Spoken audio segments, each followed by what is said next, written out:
आज मैं बात करने वाला हूँ मेडिकल एस्ट्रोलॉजी के ऊपर। कैसे आप जान सकते हो कि किस टाइम आपको बीमारी हो सकता है, आपको ऐसा कोई अचानक सा एक्सीडेंट हो जाए। एक्सीडेंट नॉट ओनली अबाउट कोई गाड़ी से आपको मार दे, ऐसा नहीं, कुछ भी हो जाए। चलते चलते हार्ट अटैक आ गया, चलते चलते कुछ सांस फूल गया और उसके कारण आपको हॉस्पिटल में एडमिट हो जाना पड़े। तो इसके ऊपर आज पूरा डिस्कस करेंगे। ये मेडिकल एस्ट्रोलॉजी कोर्स का ही एक पार्ट है जो मैं आपको आज सिखाने वाला हूँ।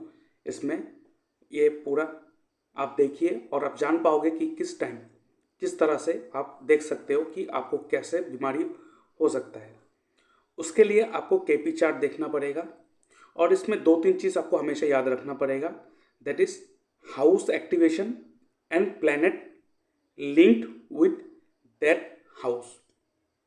ठीक है, ये आपको ध्यान में रखना होगा कि हाउस की जागृति कब होता है और प्लैनेट उस हाउस से कैसे लिंकेज बनाते हैं। दूसरा हमेशा याद रखना है कि हर प्लैनेट का रिजल्ट उसका नक्षत्र लॉर्ड देता है।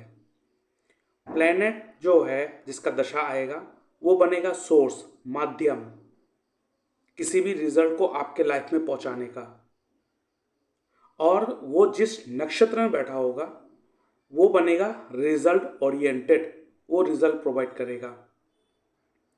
ठीक है, अगर नक्षत्र का अगर दशा लॉट का अगर नक्षत्र लॉट बीमारी शो कर दे तो आपको बीमारी होगा। और वो कैसे देखोगे, इसके ऊपर पूरा डिस्कस करते हैं। मेडिकल एस्ट्रोलॉजी में हम लोग 4 हाउस को बहुत इंपॉर्टेंट मानते हैं। वो है फर्स्ट हाउस, पहला हाउस, क्योंकि ये आप हो, आपका फिजिक, आपका हेल्थ को दिखाता है।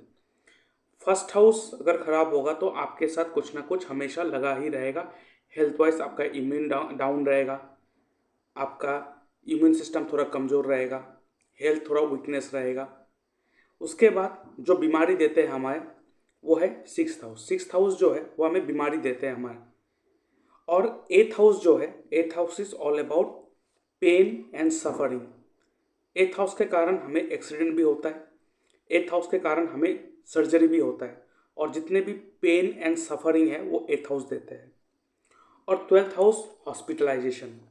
तो कैसे देख सकते हो आपको बीमारी हो सकता है और उस बीमारी के कारण आपको सर्जरी हो सकता है, और उसके कारण उस बीमारी के कारण आपको हॉस्पिटलाइजेशन हो सकता है, आपको सडन कोई इशू क्रिएट हो सकता है। यहाँ पे तो आपने ये चेक कर लिया कि ये 4 हाउस इंपॉर्टेंट है और इसके लिए आपको केपी चार्ट चाहिए। केपी चार्ट है जो बहुत ही clearly and crisp result show करते हैं, and I am an KP astrologer. ठीक है, तो ये 4 हाउस आपको हमेशा ध्यान में रहना है।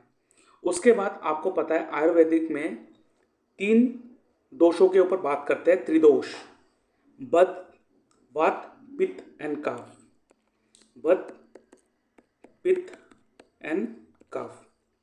अभी बात जो होता है, जब भी बात हमारे बॉडी में बढ़ जाते हैं तो हमें कैसा प्रॉब्लम होता है, बॉडी एक मतलब बॉडी पेन होना, इधर दर्द होना, उधर दर्द होना, ये होते रहते हैं। क्यों?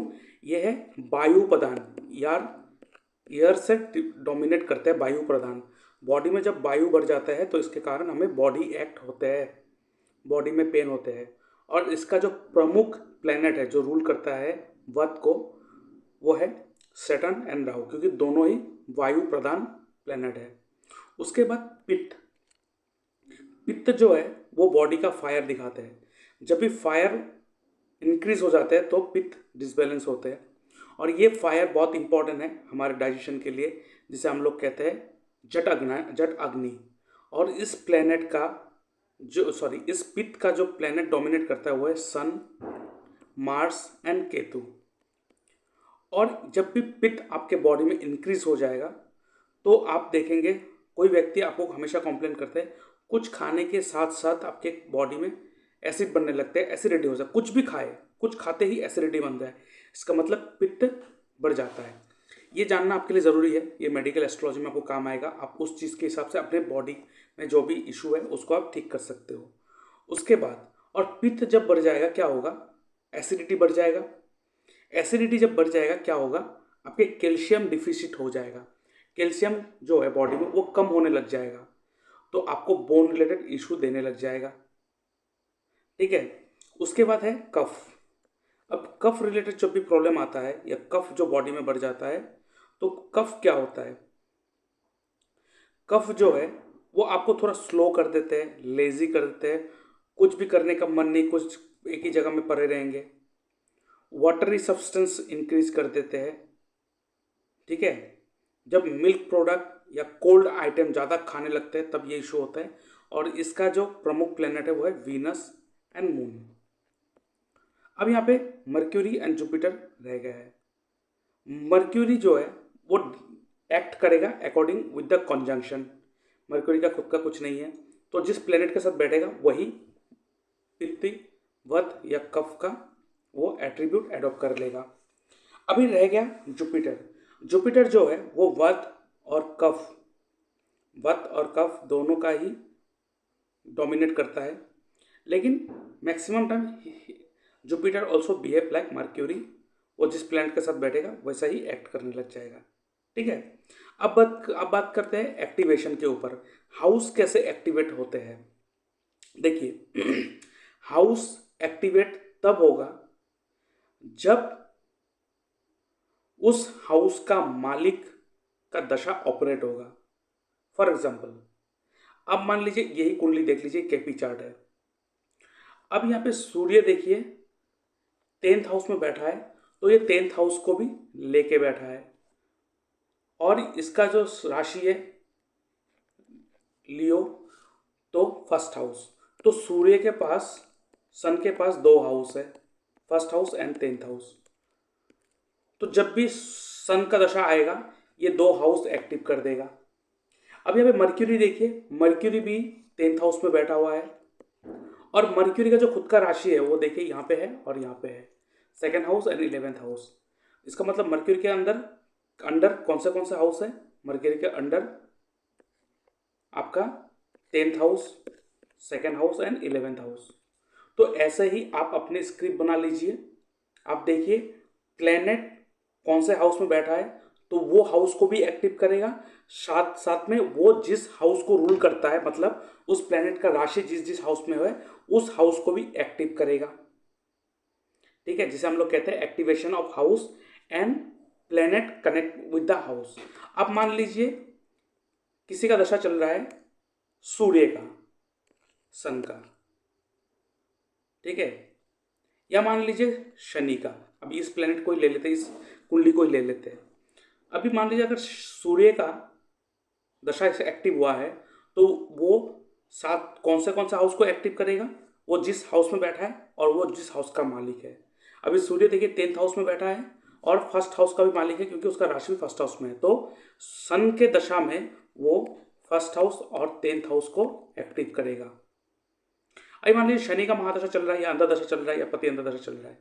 हम लोग 3 ही देखते हैं, महादशा, अंतर्दशा एंड पति अंतर्दशा, ये 3 ही देखते हैं हम लोग। और शनि का महादशा है और शनि जो है इस कुंडली में देखिए 6th हाउस में बैठा हुआ ये रहा। और शनि का जो राशि है वो 6th हाउस और 7th हाउस में है। तो शनि जो है वो 6th house and 7th house को एक्टिव करेगा अपने दशा के टाइम में। और 6th हाउस को बहुत जोरदार एक्टिव करेगा क्योंकि वो 6th हाउस तो ऑलरेडी राशि के कारण एक्टिव है और खुद उस हाउस में बैठा हुआ है।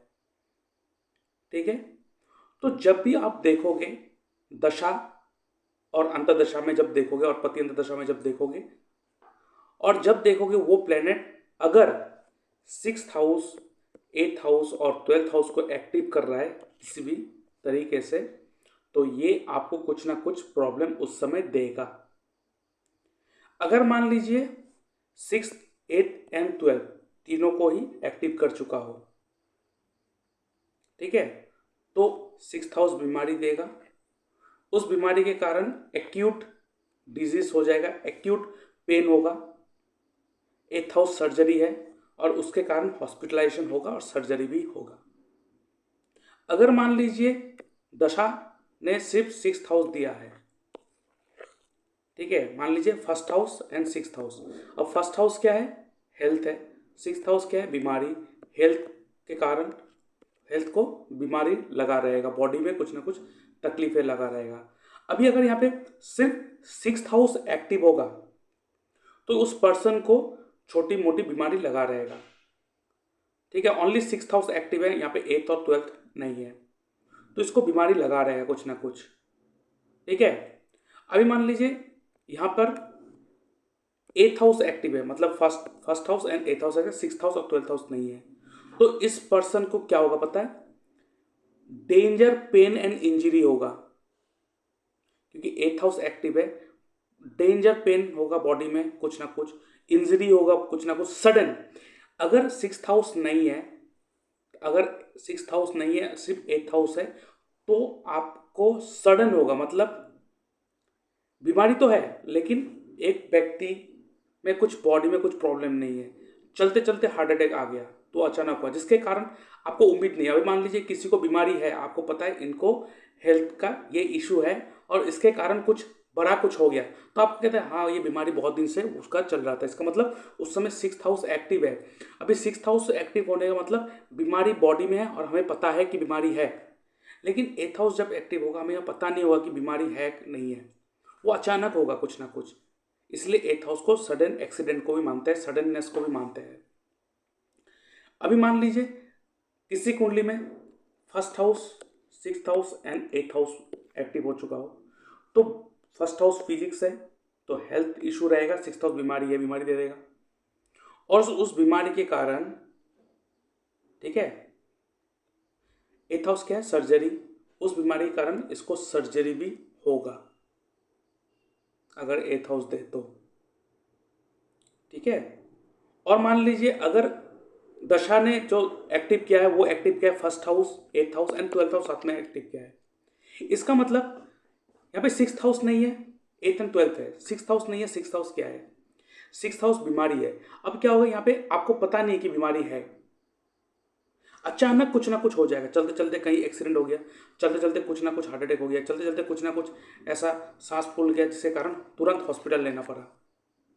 तो 12th हाउस क्या है? हॉस्पिटलाइजेशन, तो आपको तुरंत हॉस्पिटलाइजेशन होना पड़ेगा।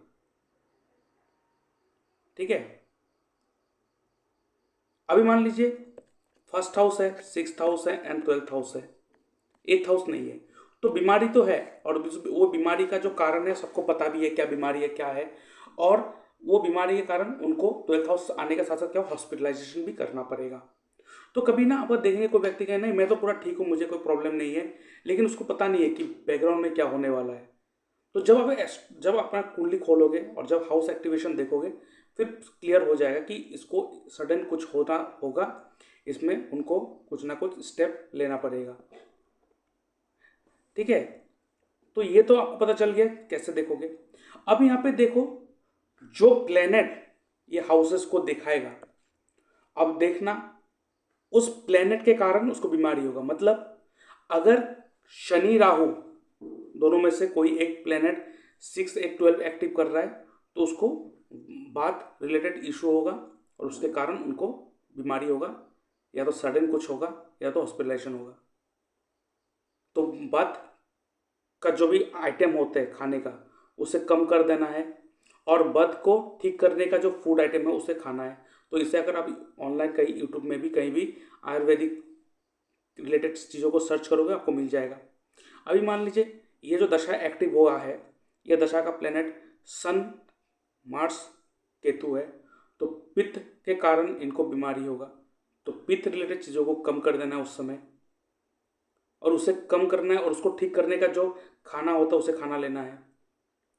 अब अगर कफ कफ अगर है, कफ रिलेटेड इशू होगा, और एक चीज़ देखेंगे जिनको कफ रिलेटेड इशू रहेगा, कफ बढ़ा हुआ रहेगा, वो ज़्यादा थूकते रहता है, कहीं ना कहीं बैठे बैठे थूकते रहेंगे, स्पिट बहुत करेंगे, कहीं कहीं थूकते रहेंगे वो, स्पिटिंग। और देखेंगे उनका जो थूक है, जहाँ पर भी थूकेंगे उस जगह में चिपक जाते हैं, वहाँ से हिलते नहीं है। क्यों? कफ जो है उसको स्लो डाउन कर देते हैं, बॉडी को हिलना नहीं चाहता है। तो अगले जो एंशियंट टाइम में थे ना, ऐसे ही बॉडी का सिम्टम देख के बीमारी का पता लगाते थे। तो जब देखेंगे कफ रिलेटेड इशू है, और कौन दिखाएगा? Venus and moon. इसका मतलब उनको milk product and cold item उसे कम कर देना है। अब देखिए अर्थराइटिस, अर्थराइटिस जो होते हैं वो बद के कारण होता है। ठीक है, बद जो है वो हवा है, अर्थराइटिस उसके कारण होता है। और देखेंगे जिनको अर्थराइटिस इशू होता है वो लोग ज़्यादा ही हवा वाला खाना खाते हैं। हवा मीन्स वो कार्बोनेटेड जूस, ठीक है, एसी को ज़्यादा यूज़ करना। एसी क्या है, शनि राहु है, इसलिए बहुत ज़्यादा एसी यूज़ करने वालों को घुटने में दर्द होता है, बॉडी में पेन आते रहता है। क्यों? वो इतना एयर हवा को इंटेक कर लेते हैं बॉडी में कि वत जो है वो इंक्रीज हो जाते हैं, वत, ठीक है। तो आपको पता चल गया। अब मर्क्यूरी एक्टिव कर रहा है नेगेटिव हाउस, तो अब देखो मर्क्यूरी किस प्लैनेट के साथ बैठा है, उस दोष को वो एक्टिव करेगा। जुपिटर होगा तो कोलेस्ट्रॉल और लीवर को प्रॉब्लम दे देगा। अब यहाँ पे आपको ये भी देखना है जो प्लैनेट दशा में एक्टिव हो रहा है वो प्लैनेट का कारक तत्व क्या है, उसे भी कंसीडर करना है। वो प्लैनेट आपके बॉडी में जिस जिस ऑर्गन जिस जिस पार्ट को रूल करता है उसमें आपको बीमारी होगा, उससे रिलेटेड आपको बीमारी होगा, ठीक है।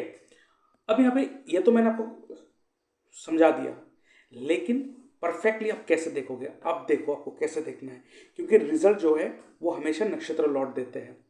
अब यहाँ पे क्या करना है, आपको देखना है नक्षत्र लेवल पे, मतलब अभी दशा किसका है, दशा एमडी, अंतरदशा एंड पति अंतरदशा, ये तीनों चीज आप देख लेना।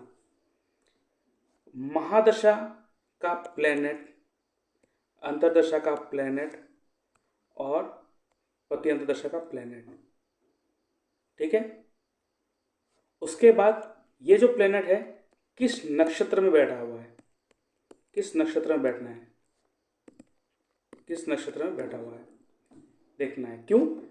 जिस प्लेनेट का महादशा होगा वो बनेगा सोर्स और नक्षत्र लॉर्ड बनेगा रिजल्ट। मतलब अगर प्लेनेट जिसका दशा आपका स्टार्ट हुआ, अंतरदशा जिसका स्टार्ट हुआ, पति अंतरदशा जो जिस प्लेनेट का स्टार्ट हुआ वो अगर 6, 8, 12 दे उतना इशू नहीं है, लेकिन नक्षत्र लेवल अगर वो दे दे तो आपको प्रॉब्लम करेगा। इसका मतलब आपको हमेशा नक्षत्र लॉर्ड को देखना है। अभी मान लीजिए महादशा किसका स्टार्ट हुआ, शनि का स्टार्ट हुआ, मान लीजिए सैटर्न, तो सैटर्न बना सोर्स। अब आपको यहाँ पे देखना है, इस जगह पे देखो आप, ये इस चार्ट में देखो, यहाँ पे प्लेनेट है और उस प्लेनेट किस नक्षत्र में बैठा है वो भी देखे रखा है। और शनि जो है इस कुंडली में चंद्रमा के नक्षत्र में बैठा हुआ है, तो चंद्रमा यहाँ पे लिख दीजिए मून। और यहाँ पे देखिए मून जो है 10th हाउस को लेके बैठा है और इसका राशि जो है वो 12th हाउस में है। इसका मतलब मून जो है वो 10 एंड 12 को लेके बैठा हुआ है। इसका मतलब यहाँ पे देखिए जो रिजल्ट दे रहा है चंद्रमा, ये 6 एंड 8 तो नहीं दे रहा है, लेकिन इनको किसी ना किसी कारण की वजह से हॉस्पिटल जाते रहना पड़ेगा, या तो किसी ना किसी कारण इनको अचानक खर्चा होगा। मून है, मूडी है, तो अचानक कुछ ना कुछ खड़ा हो जाएगा, ठीक है। अभी मान लीजिए मून यहाँ पे मान लीजिए 8th house they they, 8th and 12th दे देता, तो क्या होगा, इनको अचानक कुछ ना होता, 8th हाउस अचानक कुछ होता। अचानक मीन्स मून क्या है, कफ है। कफ बॉडी में क्या करता है, मून जो है बॉडी में आपके मन को भी दिखाता है, माइंड डिस्टर्ब रहेगा, साइकिक इशू हो जाएगा, उसके कारण इनको हॉस्पिटलाइजेशन हो जाएगा। अभी मान लीजिए जिसका महादशा या अंतरदशा या पतेंद्र दशा का रूल हो रहा हो, ठीक है। अभी मान लीजिए यहाँ पे शनि का महादशा चल रहा है। अब शनि देखिए 6th हाउस में बैठा है, तो 6th हाउस को भी रूल करेगा और इसका राशि 6th एंड 12th है। इसका मतलब शनि जो है वो 6th एंड 7th को दे रहा है, तो सोर्स बना 6th हाउस से 7th हाउस सोर्स बना, ये दो सोर्स, मतलब सोर्स मतलब इनको जो भी रिजल्ट आएगा इन दोनों हाउस से ही मिलेगा। लेकिन रिजल्ट कैसा होगा, तो शनि किसके नक्षत्र में बैठा हुआ है, चंद्रमा। चंद्रमा कौन से हाउस में बैठा है, 10th हाउस, एंड उसका राशि देखिए 12th हाउस में है, तो 10 एंड 12। तो इनको क्या होगा, अचानक किसी न किसी के कारण की वजह से इसको हॉस्पिटल में जाना पड़ेगा, इनको अचानक कुछ ना कुछ खर्चे होते रहेंगे। तो इससे बचने के लिए इनको क्या कहना है कि आपको अगर खर्चा करना है और 12th हाउस किसी ना किसी कारण के हॉस्पिटल में जाना पड़ेगा, तो आप हॉस्पिटल में अपने आप से चला जाओ, वहाँ पे थोड़ा देर रुको और कुछ गरीब को थोड़ा मेडिसिन बांट दो, मून सेटिस्फाई हो जाएगा। तो आपके लाइफ में सडन कुछ करवा के आपको हॉस्पिटल नहीं लेके जाएगा। और मून है तो मून के लिए थोड़ा खर्चा, 12th हाउस क्या है, एक्सपेंडिचर। तो इनको इस दशा में खर्चा होते ही रहेंगे, ये सेविंग नहीं कर पाएंगे, खर्चा होते रहेंगे। तो अगर खर्चा होते ही रहेंगे तो क्यों ना मून रिलेटेड चीज़ों में खर्चा कर दे। मून क्या है, सिल्वर है, वो सिल्वर खरीद ले, सिल्वर खरीद के जमा करते रहे। मून क्या है, वाटर है, लोगों को पानी पिलाने के लिए थोड़ा डोनेशन कर दे।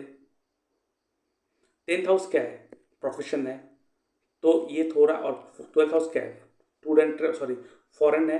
तो अगर इनको 10th हाउस का फल लेना है, प्रोफेशन को इंक्रीज करना है, तो ये थोड़ा टूर एंड ट्रेवल करे, या तो बाहर चला जाए, अपने बर्थ प्लेस को छोड़ दे, 12th हाउस बर्थ प्लेस। अगर ये 12th हाउस दे रहा है और मून क्या अपना मन है, अगर ये यहाँ पे 4th हाउस नहीं दिया कि 4th हाउस अपना खुद का घर कंफर्ट जोन होता है, 12th हाउस दे दिया मतलब फॉरेन एलिमेंट दिखा दिया, तो ये व्यक्ति अगर बाहर जाएंगे तो इनका मन बहुत शांत रहेगा, अपने ही होम टाउन बर्थ प्लेस में रहेगा तो प्रॉब्लम होगा। तो आपको क्या देखना है, इन शॉर्ट, सबसे पहले आपको 1st हाउस देखना है, 6th house, 8th house and 12th house. सिर्फ 6th हाउस रहेगा तो कुछ ना कुछ बीमारी लगा रहेगा। 6th हाउस से 12th हाउस कनेक्ट हो जाएगा तो उसके कारण आपको हॉस्पिटलाइज होना पड़ेगा। अगर 8th हाउस से कनेक्ट हो जाए तो बीमारी के कारण आपको सर्जरी होगा। अब यहाँ पे 6th हाउस कनेक्शन नहीं दिखा रहा है, सिर्फ 8th एंड 12th कनेक्शन दिखा रहा है। इसका मतलब सडन आपके लाइफ में कुछ ना कुछ होगा और आपको हॉस्पिटलाइजेशन होना पड़ेगा, जिसे कहते हैं accident in of any kind.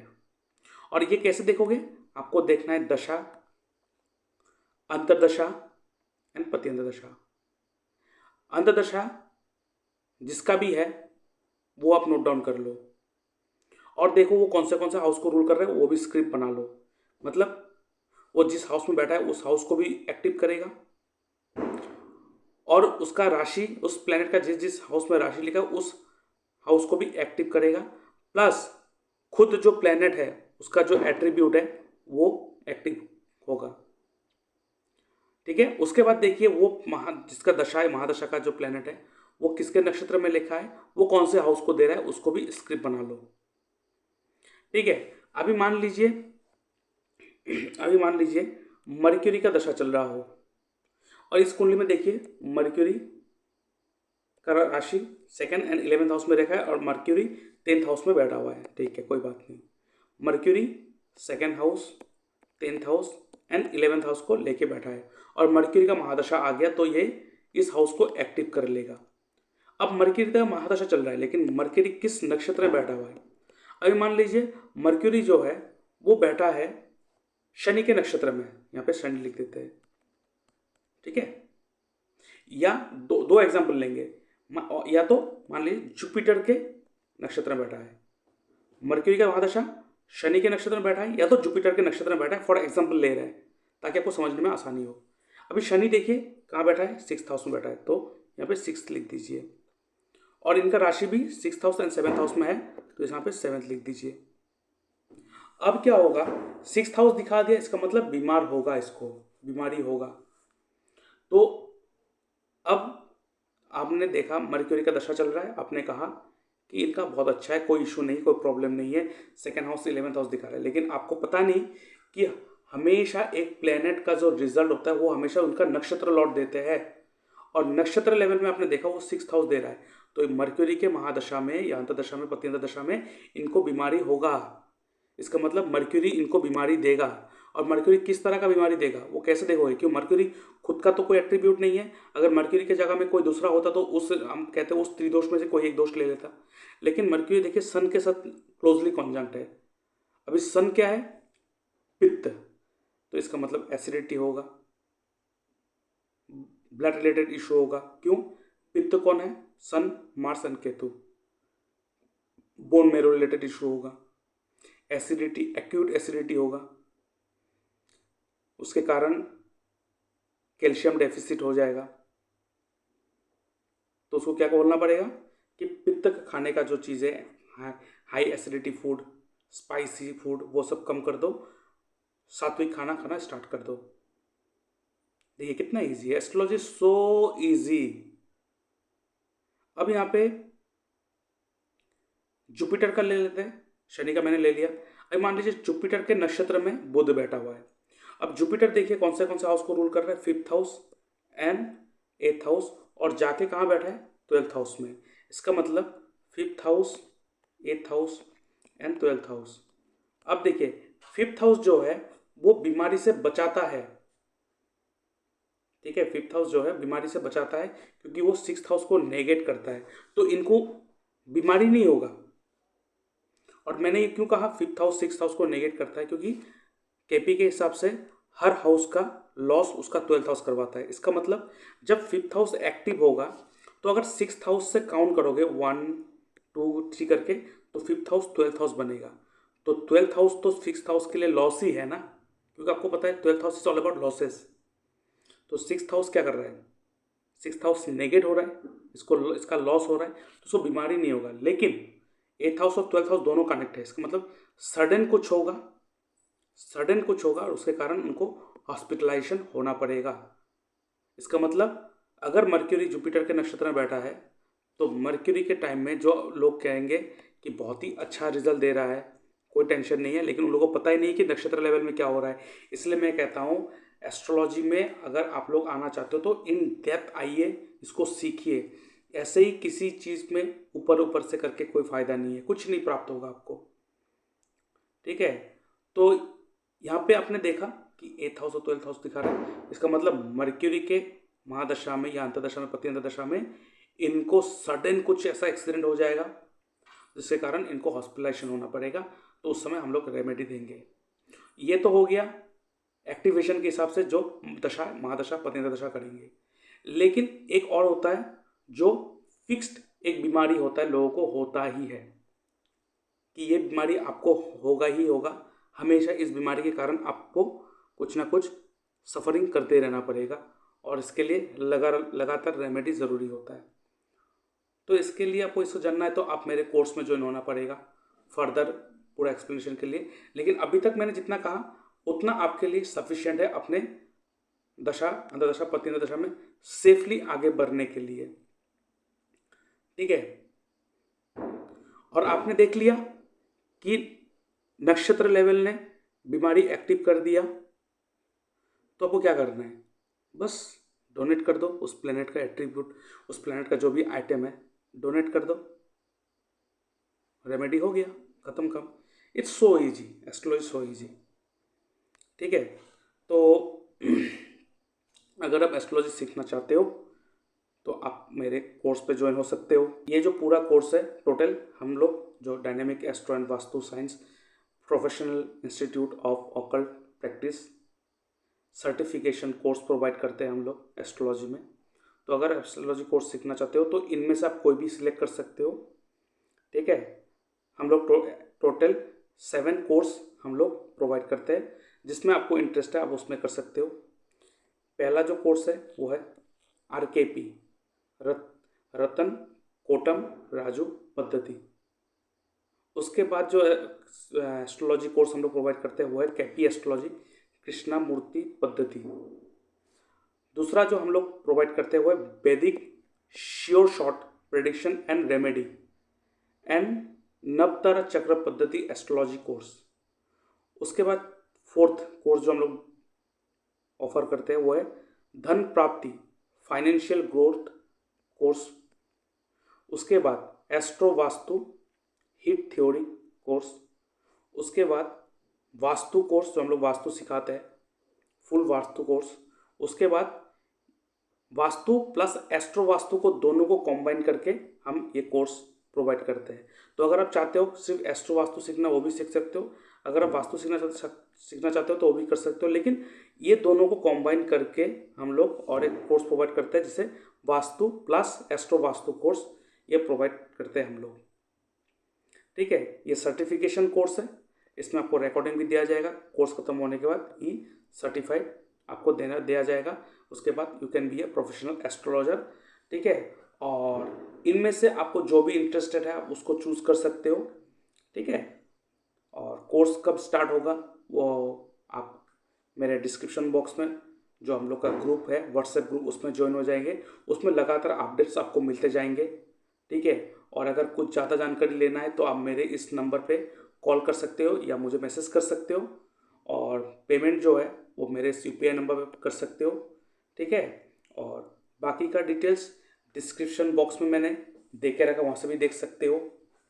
और अगर फर्दर और इंक्वायरी करना है तो आप मुझसे कांटेक्ट कर सकते हो, आप कॉल भी कर सकते हो या मुझे व्हाट्सएप भी कर सकते हो।